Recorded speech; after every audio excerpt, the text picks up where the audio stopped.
So in this video, I'm going to give you 5 reasons on why you should get up at 5 a.m.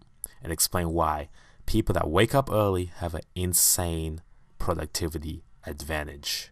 So let's get into it. It's no secret that some of the greatest thinkers and achievers have been known to wake up early. For instance, serial entrepreneur Richard Branson, who owns Virgin, he gets up at 5:45 a.m. The current CEO of Apple, Tim Cook, gets up at 4:30 a.m. And Howard Schultz, the CEO of Starbucks, is up at 6 a.m. with his freaking coffee in his hand.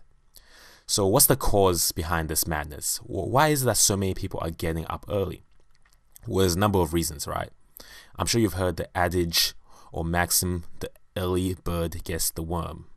Now, it sounds ridiculous, it sounds silly, but it's very true. And there's 5 reasons on why you should get up early, and I'm going to outline them right now. Okay, reason number 1. Waking up early allows you to enter the flow state. Now, psychologist Mihai Csikszentmihalyi, I think that's how you pronounce it, stated in his book that flow is being completely involved in an activity for its own sake. The ego falls away, time flies, every action, movement, and thought follows inevitably from the previous one. Like playing jazz, your whole being is involved and you're using your skill to the utmost. Now, basically, flow is being in the zone. Picture Kobe Bryant playing for the Lakers, right? Picture Tiger Woods on the field. It's being in the zone, completely consumed in your work. And waking up early, because of the nature of the environment, usually people aren't up at that time, you are able to really go deep into your work. You're able to do that deep work that Cal Newport talks about, to do that concentrated effort where you can really make some progress. Because what people fail to understand is multitasking doesn't exist, right? Multitasking is not a real thing. When your brain tries to multitask, you're switching between 2 things. So you need dedicated time where you can focus on one thing and just kill that thing. Alright, so the second reason on why you should get up early in the morning is because it removes ego depletion. Now, ego depletion is a term coined by some scientists. It refers to the tendency for our willpower to be in finite amounts, right? So think of your willpower kind of like a battery. And as you go out throughout your day, exerting your willpower, the battery goes down, of course. Now, things that exert your willpower are filtering distractions, resisting temptations, suppressing emotions, restraining aggression, trying to impress others, implementing new behaviors, and doing things we don't like. All these things decrease our willpower. Think of it. Have you ever had a day where you're irritated at work? Everything was going wrong. And then you get home and you find out that it's a lot easier for you to be triggered, or a lot easier for you to let out on someone. It's because your willpower is low. It's harder for you to resist the urge just to get angry. Or if you've had a day where you did a lot of labor-intensive work for a couple of hours and you get home, the only thing you want to do is kick back and watch TV. You don't really necessarily want to do anything that involves willpower exertion. It's not because of the physical tiredness that you have. It's also the mental fatigue that you've suffered throughout the day. So if you can do your most intensive or your most important task in the morning while your willpower reserves are high, you are on the way to insane productivity. You have to eat the frog, as Brian Tracy likes to say. The third reason I would like to advise that you get your ass up in the morning is because it allows you time to have a morning ritual. Now, morning ritual is your own personal ritual. A set of activities that you're going to do every single day. For example, it could be meditating for 20 minutes, exercising, eating a healthy breakfast, and then beginning work on your most important task. That's a pretty solid morning ritual right there. The thing is, morning rituals, the activities we do in them become habits, right? And our habits shape us. Once our habits become factors of our subconscious mind, once we no longer have to think about them, they're on autopilot and they shape us.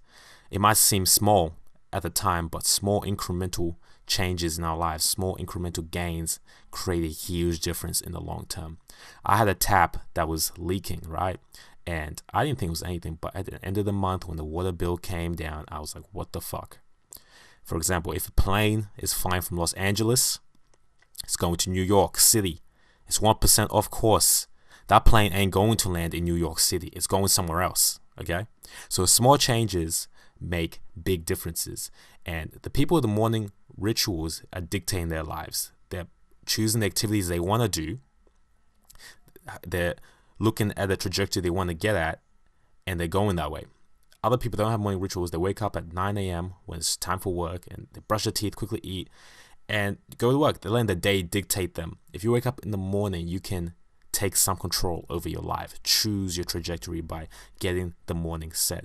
You might have to go to work. You might have to do other things throughout the day, but the morning is yours. It's sacred.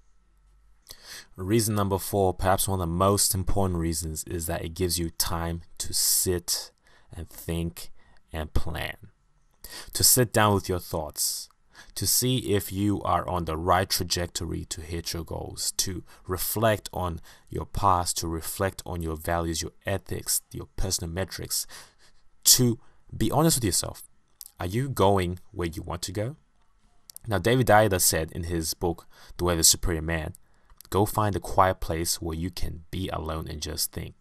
He advises that every man, and every woman too, I suppose, has to find some time throughout the year where they can take the week off and just think, reflect, and see. Now, you don't have to take a week off. You do this every morning if you wake up early. Because you have to understand that if you are not careful, your life purpose can be shaped by everyone else. If you're not careful, your life will fly by you without you ever accomplishing anything you wanted.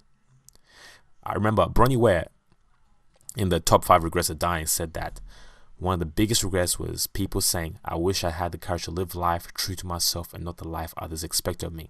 If you have time every morning to sit down with your thoughts and plan, you wouldn't live with these regrets. You'd be more calculating, more conscious, more aware of where your life is headed. You know when you're making mistakes. It's only when we don't have time to sit down and think and plan, when we are letting the day drag us left, right, and center, that we end up being somewhere where we never intended to be a couple years from now. So that's probably the most important reason to wake up in the morning, so that you can have that alone time when it's quiet, to be there with your thoughts. Okay, the last reason on why you should wake up at 5 a.m. is a bit of a selfish one. It's because of the intrinsic motivation you get from it. There's something about getting up early in the morning before the sun's out that gives you that psychological advantage. I remember watching a video of Mike Tyson running in the morning when it's really dark. And he said that, I know my opponent is not doing this, and that's why I'm going to beat them. I know for a fact there's no way my opponent is working as hard as me right now. I'm up here running in the morning. It's the same thing as a Navy SEAL. A Navy SEAL knows he's a badass because of what he's endured, because of what he's experienced. Hell Week, running 40 Ks and doing all kinds of crazy shit. Same thing with you. When you wake up at 5 a.m. every morning, it gives you a crazy psychological advantage. You know you're a badass when you do it. You know that you're a badass when you accomplish more in your first 3 hours than what people do in their whole days. So to conclude, I only have one question for you. What time are you going to get up tomorrow morning?